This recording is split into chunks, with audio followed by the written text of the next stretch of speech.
Hola amigos, ¿cómo están? Sean bienvenidos a un nuevo video para Mago Azul. Les saluda Giovanni Jovel. Hemos tenido el debut de Hernán Darío, el Bolillo Gómez, al mando de la selección nacional de fútbol. ¿Cómo le fue? Lastimosamente tuvimos una derrota ante Houston Dynamo con un marcador de 2-1. Pero ¿cómo fueron las incidencias del partido? ¿Cómo se vio la selecta? ¿Quiénes fueron los jugadores que formaron parte del primer once del profe? Descúbrelo en el siguiente video.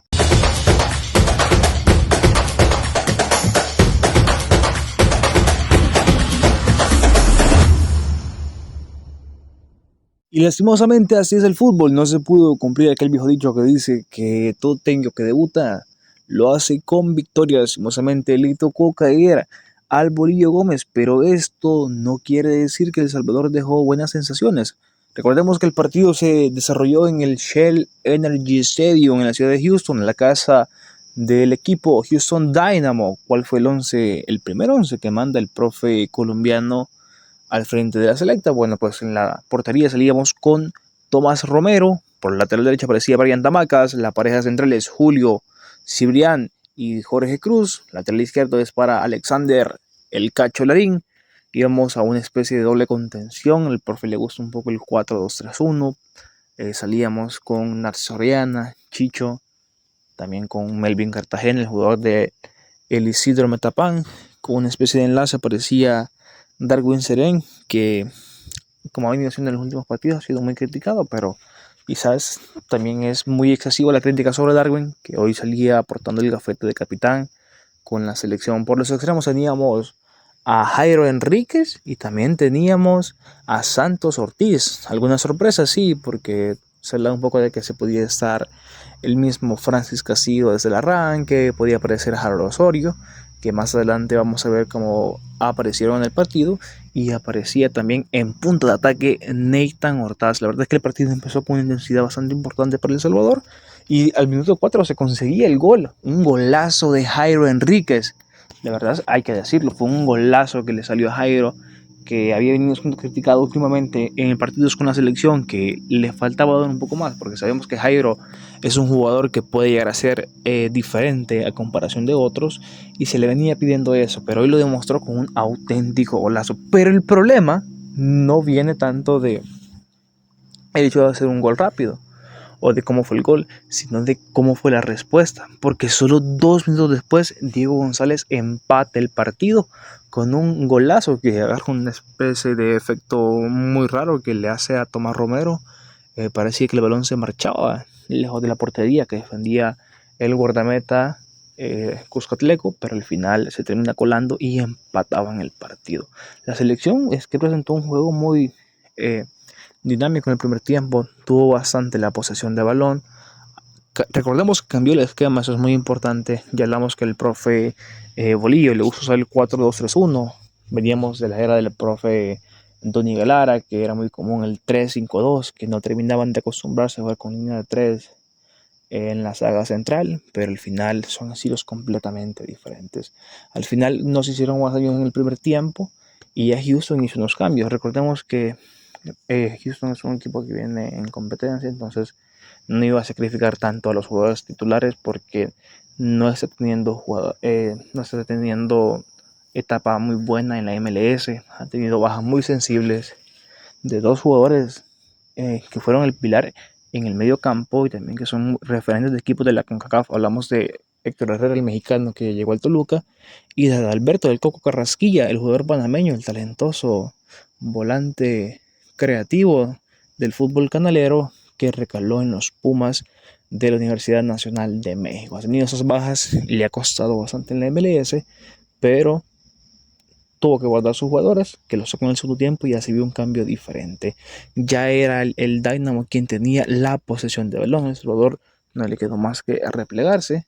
Tuvieron cambios. El primero de ellos fue Francis Castillo, que entraba por Darwin Serén, que como ya se mencionó es muy criticado en esos partidos, pero quizás la gente, la afición es un poco dura con Darwin, y esto se ha visto en cuestión de, sobre todo con los jugadores de experiencia o con los denominados ya jugadores viejos, que no son viejos, son jugadores ya veteranos, que se habla mucho de que si se debe continuar o no en la selección, pero al final sí los profesores que vienen, si el profe Donny Galara, si el profe, los hablamos de Rubén de la Barrera antes, si el mismo Bolillo Gómez han decidido continuar con ellos es porque ven algo diferente.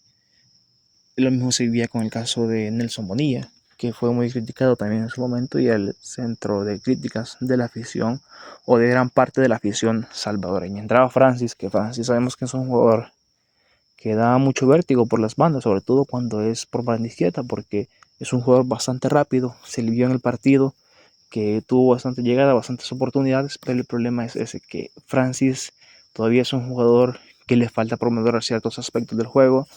Veíamos que ganaba línea de fondo, pero al final el último pase es el que le costaba dar. Ganaba línea de fondo, ganaba en velocidad, pero el último pase para conectar, ya sea con Nathan Ordaz, también con alguien que llegara en segunda línea, como Jairo Enrique, Santos Ortiz, un Santos Ortiz que después fue sustituido por Harold Osorio, que entró y dejó sensaciones muy buenas. Recordemos que Harold tuvo su formación en Alianza, pero se ha terminado de complementar en la MLS con el Chicago Fire, con las academias en la MLS Next Pro, donde también ha sido muy importante, ha marcado muchos goles para el equipo del estado de Illinois. Después de ese cambio se da una falta, la verdad, sobre la banda derecha.